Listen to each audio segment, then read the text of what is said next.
Want to connect a USB external storage to your Toshiba Smart 4K Fire TV? It's very straightforward. Here's how to use a USB flash drive, hard drive or SSD and view media files like photos, videos, etc.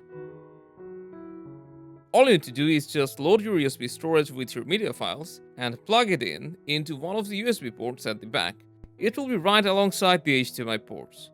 After you have plugged it in, you'll get a USB detected pop-up at the bottom right corner. But in case it shows a screen saying unable to read USB device, then it means your storage format is not supported.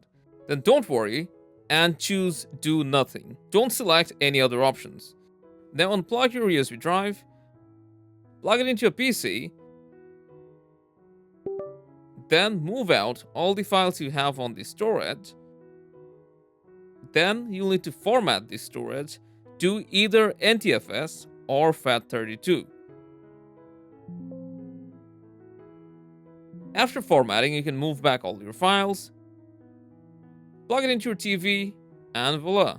Now your storage drive will be detected. To open it, you'll need to go to the input option and you'll see media player. Open it, and here all your photos, videos, and audio files will appear.